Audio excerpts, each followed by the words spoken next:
விஜய்க்கு அடுத்த அதிர்ச்சி இருந்ததும் கைவிட்டு போகுதே. ஒரே நேரத்தில் தலைகீழாக மாறிய திருப்பம். நடிகரும் தாவேகா கட்சி தலைவருமான விஜய்க்கு இப்போது பிரச்சனையெல்லாம் தலைமீறி செல்வதாக கூறப்படுகிறது. நேற்றுதான் விஜயின் மனைவி விவாகரத்து கேட்டு நீதிமன்றம் சென்ற தகவல் வெளியாகி அதிர்ச்சியை ஏற்படுத்தியது. இந்நிலையில் விஜய் தரப்புக்கு மற்றொரு அதிர்ச்சி தகவல் வெளியாகி பரபரப்பை ஏற்படுத்தியுள்ளது. தமிழகம் சட்டமன்ற தேர்தலை சந்திக்க தயாராக உள்ள நிலையில் திமுக காங்கிரஸ் இடையே தொகுதி பங்கீடு தொடர்பாக கருத்து வேறுபாடு நிலவி வந்தது. காங்கிரஸ் தரப்பில் மூத்த தலைவர் KC வேணுகோபால் மூலம் 39 தொகுதிகள் மற்றும் முக்கிய அரசியல் பங்கு வழங்க வேண்டும் என வலியுறுத்தப்பட்டுள்ளதாக தகவல்கள் வெளியானது. திமுக தரப்பு கடந்த தேர்தலில் ஒதுக்கப்பட்ட 25 தொகுதிகளின் அளவையே தொடர வேண்டும் என்ற நிலைப்பாட்டில் இருப்பதாக கூறப்படுகிறது. இதனால் கூட்டணியில் பிரச்சினை இருப்பதாகவும் திமுக கூட்டணி நிலைக்குமா என பல பேச்சுக்கள் அடிபட்டது.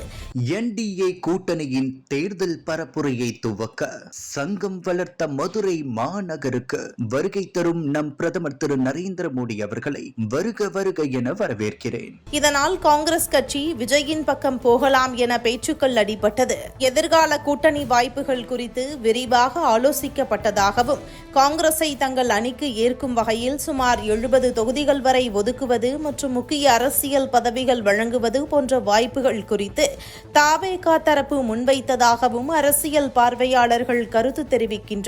இந்த ரகசிய பேச்சுவார்த்தையின் விவரம் திமுகவுக்கு எட்டியவுடனே காங்கிரஸை அவசரமாக பேச்சுவார்த்தைக்கு அழைத்திருக்கிறது.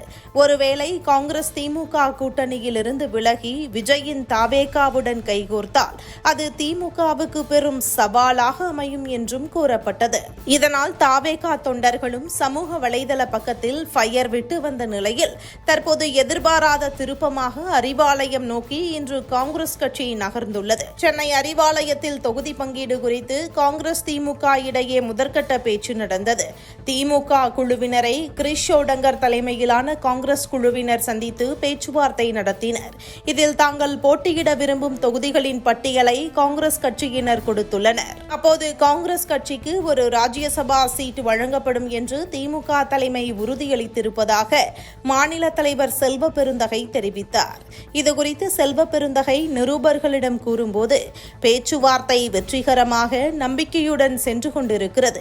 எந்தவித பிரச்சனையும் இல்லை. காங்கிரசுக்கு ஒரு ராஜ்யசபா சீட் தருவதாக ஏற்கனவே முதல்வர் கூறியிருக்கிறார். திமுகவுடன் எங்களுடைய கூட்டணி இயற்கையான கூட்டணி, நம்பிக்கையான உறுதியான கூட்டணி, தமிழ் மண்ணை பாதுகாக்கும் கூட்டணி என தெரிவித்திருக்கிறார். இதன் மூலம் காத்திருந்த விஜய்க்கு ஒன்றுமே இல்லை என்பது மட்டும் தெளிவாக தெரிகிறது.